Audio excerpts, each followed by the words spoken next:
Hello everyone, my name is Sweety पढ़ालिया and welcome to SB Academy classes। तो आज के इस वीडियो लेक्चर में हम लोग स्ट्रक्चर ऑफ एटम को ही आगे पढ़ेंगे। इस वीडियो लेक्चर में जो हमारा मेन फोकस रहेगा वो दो टॉपिक पे रहेगा, एक है ब्लैक बॉडी रेडिएशन और दूसरा है हमारा फोटो इलेक्ट्रिक इफेक्ट। पर इन दोनों टॉपिक को पढ़ने से पहले हम लोग हिस्ट्री के बारे में थोड़ा सा डिस्कशन करेंगे, क्योंकि आपको हिस्ट्री के बारे में ज़रूर पता होना चाहिए, क्योंकि वहाँ से क्या होता है हमारी अंडरस्टैंडिंग जो है ना, कॉन्सेप्ट जो है वो काफ़ी स्ट्रॉन्ग होते हैं। आपको एटलीस्ट पता तो होना चाहिए कि किसने क्या कहा था, फिर किसने क्या कहा, उसमें क्या कमी आई और फिर नई चीज़ें कैसे इन्वेंट हुई, ठीक है, और फिर हमारी जो साइंस है या जो टेक्नोलॉजी है, जो रिसर्च है वो कैसे चेंज हुई। तो देखिए, अगर हम बात करें हिस्ट्री की तो हमारे पास एक बहुत ही फेमस साइंटिस्ट थे जिनका नाम आप सभी ने सुन भी रखा होगा, सर इसैक न्यूटन। न्यूटन के बारे में हर कोई जानता है, ठीक है। तो इन्होंने ईयर 1666 में क्या कहा कि जो लाइट है, ठीक है, वो स्ट्रेट लाइन में ट्रेवल करती है। कैसे ट्रेवल करती है? स्ट्रेट लाइन में। और लाइट पार्टिकल्स से मिलकर बनती है, जिन पार्टिकल्स को इन्होंने नाम दिया कॉर्पस्कल्स। क्या नाम दिया? कॉर्पस्कल्स। तो न्यूटन आप सभी जानते हैं सर न्यूटन को। तो इन्होंने 1666 में क्या कहा कि लाइट पार्टिकल्स से मिलकर बनती है और उन पार्टिकल्स को हम कॉर्पस्कल्स कहते हैं। उसी के बाद उन्हीं के इस जब उन्होंने ये स्टेटमेंट दी और ये बात कही, उसी दौरान एक दूसरे साइंटिस्ट थे जिन्हें हम हाइगन्स कहते हैं, हिगन्स भी कहते हैं, ठीक है। देख लेना प्रोनाउंसिएशन क्या है, मेरी प्रोनाउंसिएशन पे मत जाना। तो जो हाइगन्स थे, हिगन्स जो थे, इन्होंने 1678 में कहा कि लाइट जो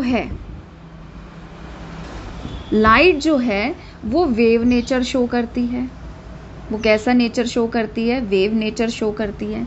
आप अगर ध्यान दो तो देखो 66 और 78 में ज़्यादा अंतर नहीं है। उस टाइम न्यूटन जो थे वो जिंदा थे, और आप सभी को पता है कि न्यूटन कितने बड़े साइंटिस्ट थे और उन अपने टाइम में उनका इतना ज़्यादा इन्फ्लुएंस था, इतना ज़्यादा दबदबा था अपनी उनकी बातों का, उनकी रिसर्च का, कि किन्हीं ने भी, हाइगन्स ने जो कहा उस बात को नहीं माना। उन्होंने इस चीज़ पर ध्यान नहीं दिया और वो इसी चीज़ को फॉलो करते रहे कि न्यूटन ने क्या कहा है कि लाइट जो है वो पार्टिकल नेचर शो करती है, पार्टिकल्स से मिलकर बनी होती है और उन पार्टिकल्स को हम कॉर्पस्कल्स कहते हैं, ठीक है।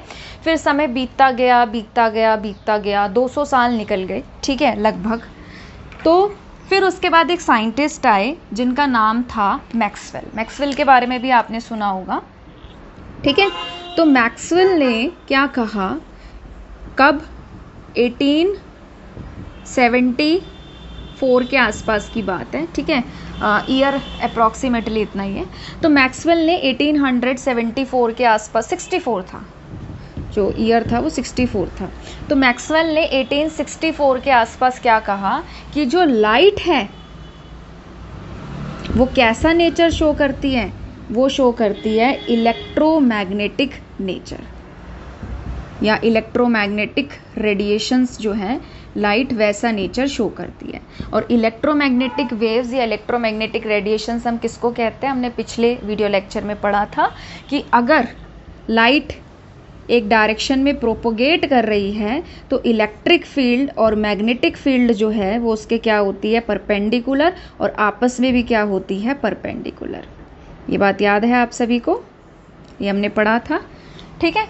तो अब देखिए, यहाँ से मैक्सवेल ने यही चीज़ कही, क्या कि भाई लाइट जो है वो कैसा नेचर शो कर रही है? Electromagnetic radiation.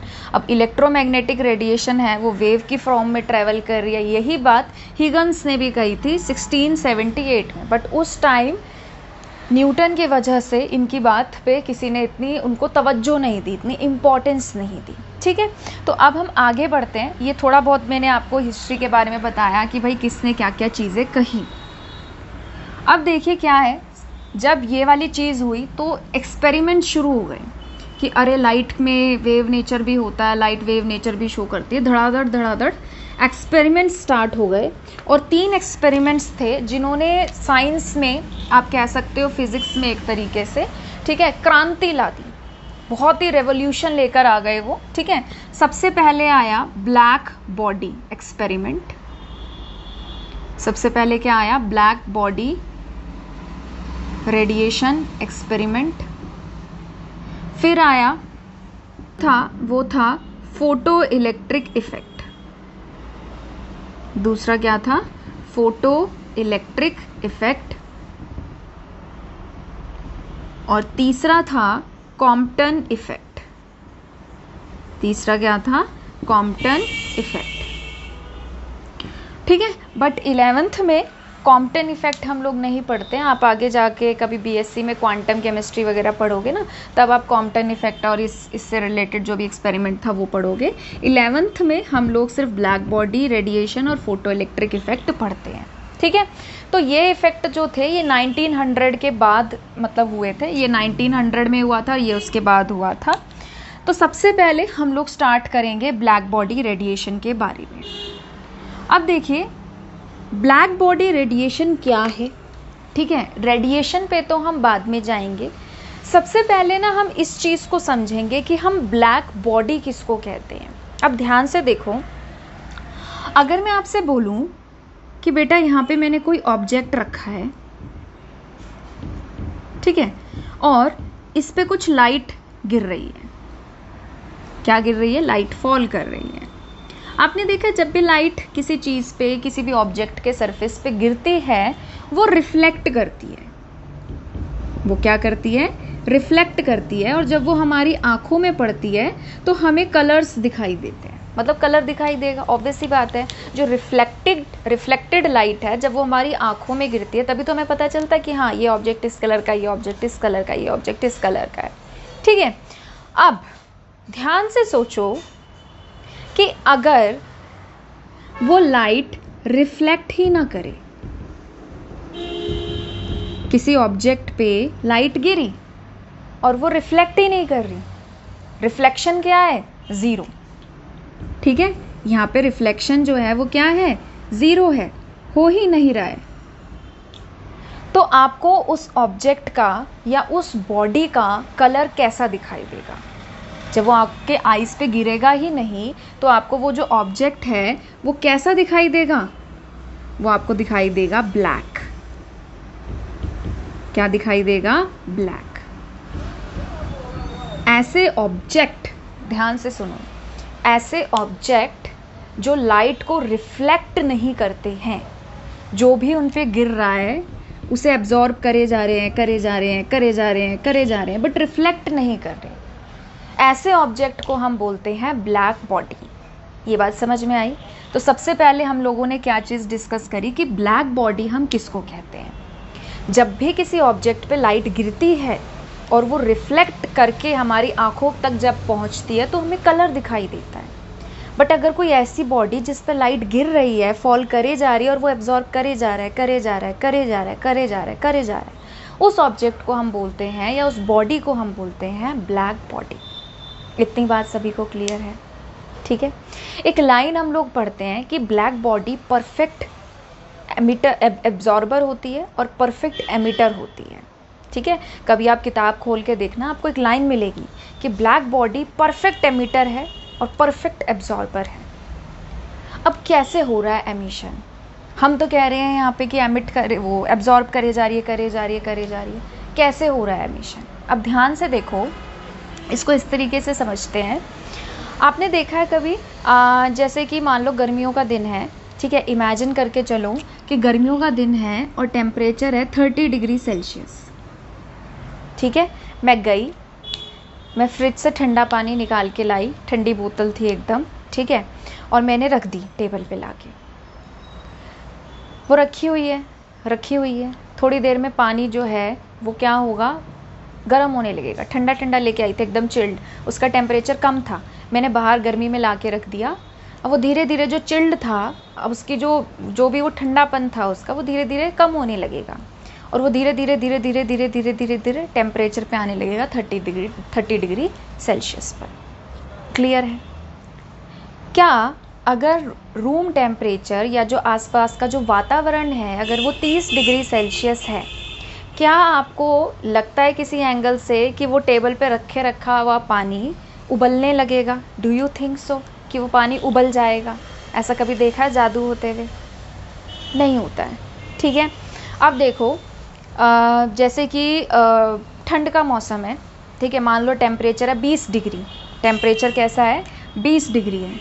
मैं पानी गर्म करके लाई और मैंने पानी को गर्म किए हुए पानी को मैंने रख दिया टेबल पे।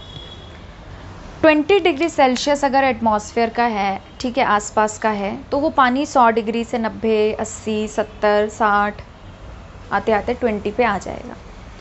क्या 20 डिग्री सेल्सियस टेम्परेचर पे आपको लगता है कि वो पानी का बर्फ़ जम जाएगा? Do you think so? नहीं होगा। तो क्या हो रहा है यहाँ पर? यहाँ पे मैं आपको क्या समझाना चाह रही हूँ कि जो भी आपका सिस्टम है या जो भी आपका पानी है, ठीक है, सिस्टम इस टाइम में क्या ले रही हूँ? वाटर, ठीक है, और जो आपकी सराउंडिंग है, सराउंडिंग में हम लोग क्या ले रहे हैं? एटमॉस्फेयर। वो अपने आप को थर्मल इक्विलिब्रियम में लेके आ रहा है। क्या लेके आ रहा है? थर्मल इक्विलिब्रियम में। इसका टेम्परेचर ज़्यादा है तो ये अपना टेम्परेचर कम करेगा इसके बराबर करने के लिए, ठीक है, मतलब एक दूसरे का टेम्परेचर सेम रख रहे हैं। अब ध्यान से देखो, मान लो आपके पास एक ऑब्जेक्ट था, ठीक है। अब देखो इस चीज़ को हम कैसे समझते हैं। मान लो आपका जो ऑब्जेक्ट था, ठीक है, जो आपका ऑब्जेक्ट था, उस ऑब्जेक्ट का टेम्परेचर था मान लो 10 केल्विन। ऐसे ही अज्यूम कर लिया हाइपोथेटिकली कि इसका जो टेम्परेचर था वो था 10 केल्विन और मैं यहाँ से लाइट फेंक रही हूँ 50 केल्विन की, ठीक है। अब देखो क्या होगा, जैसे जैसे लाइट इस पे फॉल करेगी ये उस लाइट को एब्जॉर्ब करता जाएगा। ब्लैक बॉडी है, कर रहा है एब्जॉर्ब, ठीक है। ये ऑब्जेक्ट हमारा कैसा है? ब्लैक बॉडी है, इसका रिफ्लेक्शन नहीं हो रहा है, ध्यान रखना है आपको इस बात का। तो अब ये एब्जॉर्ब करता जा रहा है, करता जा रहा है, करता जा रहा है। इसका टेम्परेचर बढ़ रहा है, 10 से 11 हो गया, 15 हो गया, 20 हो गया, 25 हो गया, 30 हो गया, 40 हो गया, 50 हो गया। एब्जॉर्ब करते करते इसने अपना टेम्परेचर कर लिया 50 केल्विन। अब आपको किसी एंगल से ऐसा लगता है कि ये एब्जॉर्ब कर करके अपना टेम्परेचर इतना कर ले? डू यू थिंक सो कि ये इतना एब्जॉर्ब कर ले इस लाइट को कि इसका खुद का टेम्परेचर इतना हो जाए? कभी ऐसा हो सकता है? नहीं हो सकता। तो अब हो क्या रहा है कि जैसे जैसे लाइट एनर्जी इस पे फॉल कर रही है, इसके जो पार्टिकल्स हैं वो पार्टिकल्स उस एनर्जी को एब्जॉर्ब कर रहे हैं और खुद की एनर्जी बढ़ा रहे हैं। क्या कर रहे हैं? खुद की एनर्जी बढ़ा रहे हैं। मुझे भूख लगी है, मुझे अगर कहीं से खाना मिल रहा है और मैं खाना खा रही हूँ तो मैं अपनी भूख को कम कर रही हूँ, ठीक है, भूख को कम कर रही हूँ, अपनी एनर्जी को बढ़ा रही हूँ। इन द सेम वे इसके पास इतनी एनर्जी थी और हम लाइट दे रहे हैं, ठीक है। जब ये अपनी एनर्जी या अपना टेम्परेचर 50 केल्विन तक कर लेगा, ये इसके साथ थर्मल इक्विलिब्रियम में आ जाएगा। अब ये इससे जैसे जैसे एनर्जी एब्जॉर्ब करता जा रहा है, इन पार्टिकल्स की खुद की एनर्जी बढ़ रही है। खुद की एनर्जी बढ़ रही है तो इसका मतलब क्या है कि काइनेटिक एनर्जी बढ़ रही है। तो ये अपने पार्टिकल से कहेगा कि भाई मुझे थर्मल इक्विलिब्रियम में रहना है। तो थर्मल इक्विलिब्रियम में रहने के लिए ये क्या करेगा? अपनी एनर्जी को या अपने टेम्परेचर को कम करने की कोशिश करेगा। और उसको ये कैसे कम करेगा? ये उसको कम करेगा, देखो, कम करने के लिए एनर्जी को बाहर फेंकेगा। सिंपल सी बात है। अगर मान लो सपोज कि भाई मेरे पास 100 रुपये हैं, ठीक है, और मैं चाहती हूँ कि भाई मैं उन 100 रुपये को ख़त्म कर दूँ, तो ऑब्वियस सी बात है मुझे वो खर्च करने पड़ेंगे। दो ही तरीके, खर्च कर दूँ। खर्च करने का मतलब क्या है? या तो किसी को दे दूँ या खर्च कर दूँ। तो खर्च करना भी तो इन शॉर्ट किसी को देना ही होता है। तो अगर इसे खुद की एनर्जी कम करनी है, इसे इतनी एनर्जी नहीं करनी, इसे थर्मल इक्विलिब्रियम में अगर रहना है, तो ये क्या करेगा? ये अपनी एनर्जी को बाहर देगा। अब बाहर देने के भी तरीके होते हैं, ठीक है। अब मोड होते हैं कि किस मोड में दे रहा है, ठीक है, मोड में कैसे दे रहा है। अब मान लो सपोज ये सारी चीज़ मैं ऐसी जगह करा रही हूँ जहाँ पे कोई मीडियम ही नहीं है। स्पेस, अगर आपको ध्यान हो, पिछले वीडियो लेक्चर में मैंने आपको कहा था कि इलेक्ट्रोमैग्नेटिक रेडिएशन जो स्पेस है वहाँ पे कोई मीडियम नहीं है, और इलेक्ट्रोमैग्नेटिक रेडिएशंस को किसी मीडियम की ज़रूरत नहीं होती है ट्रैवल करने के लिए। तो अगर कोई मीडियम ही नहीं है, मैं इसके आसपास कोई मीडियम ही नहीं दे रही, तो ये किस तरीके से एनर्जी को भेजेगा, बाहर निकालेगा? तो ये एमिट करता है, ये क्या करता है? ये एमिट करता है, ठीक है, इसको ऐसे लिख देते हैं। ये एमिट करता है बाहर रेडिएशंस, और वो रेडिएशंस ये किस फॉर्म में एमिट करता है? इलेक्ट्रोमैग्नेटिक रेडिएशंस के रूप में, ठीक है। ऐसा बिल्कुल नहीं हो रहा है एनर्जी एब्जॉर्ब हुआ और एब्जॉर्ब करके इसने एमिट करी, नहीं। अच्छा, एक चीज़ का और ध्यान रखना, बहुत सारे बच्चों को पता नहीं होता है, मैं बता दूं, एमिट और रिफ्लेक्शन दोनों अलग अलग तरीके होते हैं। रिफ्लेक्ट करना क्या होता है? आई, टकराई, चली गई, कुछ पोर्शन एब्जॉर्ब हुआ, रिफ्लेक्ट हो गया कुछ, ये दिस इज रिफ्लेक्शन। एमिट करना क्या है? कि ये खुद उस चीज़ के लिए एज अ सोर्स काम कर रहा है, ठीक है। जैसे कि अगर आप देखो ट्यूबलाइट, ठीक है, बल्ब, तो वो क्या करते हैं? रेडिएशंस एमिट करते हैं, वो खुद एज अ सोर्स काम कर रहे हैं। समझ में आया?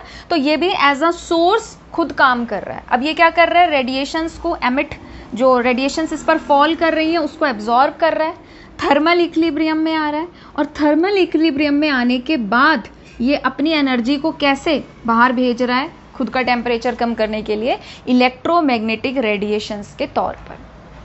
इतनी बात क्लियर है, ठीक है। तो ये किस तरीके से होता है? ये 2 स्टेप में होता है प्रोसेस, कि लाइट जो है वो पहले आ रही है, ब्लैक बॉडी उसको एब्जॉर्ब कर रही है, करती जा रही है, करती जा रही है, करती जा रही है, 100% एब्जॉर्ब करती जा रही है, करती जा रही है, करती जा रही है। उसके बाद जब ये उसमें थर्मल इक्विलिब्रियम में आ गई, थर्मल इक्विलिब्रियम में आने के बाद ये क्या करती है? एनर्जी को बाहर फेंकती है, ठीक है। किसकी फॉर्म में? इलेक्ट्रोमैग्नेटिक वेव्स या इलेक्ट्रोमैग्नेटिक रेडिएशंस की फॉर्म में। क्या इतनी बात आपको क्लियर है? ठीक है। तो 2 स्टेप में ये प्रोसेस जो है वो होता है, पहले एब्जॉर्प्शन और फिर एमिशन। और एमिशन भी ये 100% करती है। एमिशन भी ये क्या करती है? थर्मल इक्विलिब्रियम अटेन करने के बाद 100% एमिशन करती है, ठीक है। 100% एमिशन देखो प्रैक्टिकली तो इम्पॉसिबल है, बट हम थियोरिटिकली इस चीज़ को मानकर चलते हैं कि 100% एमिशन जो है वो ब्लैक बॉडी कर रही है। तो इसीलिए हम लोग ब्लैक बॉडी को क्या कहते हैं? हम लोग ब्लैक बॉडी को कहते हैं कि ये परफेक्ट एब्जॉर्बर होती है और ये परफेक्ट क्या होती है? एमिटर होता है। समझ में आया? अब देखिए हमने यहाँ पे क्या देखा कि जो बॉडी है हमारी ब्लैक बॉडी, वो खुद का टेम्परेचर कम कर रही है, क्योंकि देखो अगर ये एब्जॉर्ब करती जाएगी करती जाएगी करती जाएगी, 50 केल्विन पहुँच चुका, 50 केल्विन पहुँचने के बाद भी अगर ये एब्जॉर्ब करेगी तो एब्जॉर्ब करने से इसका टेम्परेचर खुद का क्या हो जाएगा? बढ़ जाएगा। समझ में आया? पर इसको क्या करना है? इसको तो थर्मल इक्विलिब्रियम में रहना है सराउंडिंग के साथ। तो ये अपना टेम्परेचर कम करने के लिए रेडिएशंस बाहर फेंक रही है और अपने टेम्परेचर को ये कूल कर रही है। इसको हम बोलते हैं बेटा रेडिएटिव कूलिंग। इसको हम क्या बोलते हैं? Radiative cooling. रेडिएटिव कूलिंग हम टेम्परेचर कम करने को कहते हैं, जब बॉडी खुद का टेम्परेचर कम करती है ताकि वो थर्मल इक्विलिब्रियम में रहे सराउंडिंग के साथ। ठीक है, तो इस टेम्परेचर के कम करने को या इस कूलिंग को हम लोग क्या बोलते हैं? Radiative cooling. अब देखिए ब्लैक बॉडी जिन रेडिएशंस को एमिट करती है, ठीक है, वो तो इलेक्ट्रोमैग्नेटिक वेव्स हैं और इन रेडिएशंस को कहा जाता है ब्लैक बॉडी रेडिएशंस। इनको क्या कहा जाता है? Black body radiations. Black body जिन रेडिएशंस को एमिट करती है उन्हीं रेडिएशंस को हम लोग क्या कहते हैं? Black body radiation. ठीक है, अब आप ध्यान से देखो, मैंने आपको ना पीछे के वीडियो लेक्चर में इलेक्ट्रोमैग्नेटिक स्पेक्ट्रम पढ़ाया था। याद है आप सभी को? इलेक्ट्रोमैग्नेटिक स्पेक्ट्रम हम लोगों ने पढ़ा था, gamma, x ray, UV visible, IR, microwave, radio wave. उनको हमने अरेंज किया था वेवलेंथ और फ्रीक्वेंसी के बेसिस पे। तो कहने का मतलब क्या है कि जो इलेक्ट्रोमैग्नेटिक वेव्स या रेडिएशंस ये एमिट करता है, ब्लैक बॉडी एमिट कर रहा है, उनकी कुछ ना कुछ फ्रीक्वेंसी की वैल्यू रहेगी। ये बात आप सभी को पता है, ठीक है। और ये जो इलेक्ट्रोमैग्नेटिक वेव्स है ये एमिट क्यों कर रहा है? ताकि इसका खुद का टेम्परेचर कम रहे, इसके खुद की जो एनर्जी है, ध्यान से सुनो, इसकी खुद की जो एनर्जी है या टेम्परेचर है वो कम रहे, क्योंकि इसको थर्मल इक्विलिब्रियम में रहना है सराउंडिंग के साथ। तो अब देखो, जो रेडिएशंस ये एमिट कर रहा है इनकी कुछ ना कुछ एनर्जी है ना, इनकी क्या है, कुछ ना कुछ एनर्जी है। पहली बात, उन रेडिएशंस की कुछ ना कुछ फ्रीक्वेंसी की भी वैल्यू होगी, डेफिनेटली होगी। इलेक्ट्रोमैग्नेटिक वेव्स है, इलेक्ट्रोमैग्नेटिक वेव्स तो ये सारी निकालेगा, gamma, x ray, UV, visible, IR, microwave, radio wave, तो हर उनकी कुछ पर्टिकुलर फ्रीक्वेंसी की वैल्यू होती है, समझ में आ रहा है। और उन्हीं की कुछ वेवलेंथ की भी वैल्यू होती है। क्या होती है? उनकी कुछ वेवलेंथ की भी वैल्यू होती है। एनर्जी जो है वो डायरेक्टली प्रोपोर्शनल होता है फ्रीक्वेंसी के। ये आप पढ़ोगे, जब आप वो पढ़ोगे ना फोटो इलेक्ट्रिक इफेक्ट और फिर प्लैंक्स क्वांटम थ्योरी आएगी, वो आप पढ़ोगे। मैंने पहले ही बता दिया कि एनर्जी और फ्रीक्वेंसी जो है वो एक दूसरे के डायरेक्टली प्रोपोर्शनल होती है, ठीक है। और आपको ये भी ध्यान है, जब हम स्पेक्ट्रम बनाते हैं, अगर फ्रीक्वेंसी घट रही होती है, वेवलेंथ बढ़ रही होती है। अगर वेवलेंथ बढ़ रही है, फ्रीक्वेंसी घट रही होती है, इसका मतलब फ्रीक्वेंसी और वेवलेंथ एक दूसरे के इन्वर्सली प्रोपोर्शनल होते हैं। और अगर आपकी ये लाइट विजिबल रीजन में फॉल कर रही है, याद करो विबग्योर मैंने पढ़ाया था, अगर आपकी ये लाइट विजिबल रीजन में फॉल कर रही है तो आपको कलर्स भी बॉडी के दिखाई देते हैं, कलर ऑफ द बॉडी भी आपको पता चलता है। समझ में आया? तो ये चीज़ें आपस में इंटरलिंक्ड हैं। इंटरलिंक्ड कैसे है कि ब्लैक बॉडी है, एक ऑब्जेक्ट है जिसका रिफ्लेक्शन ज़ीरो है, ये रेडिएशंस को एब्जॉर्ब करती जाती है, करती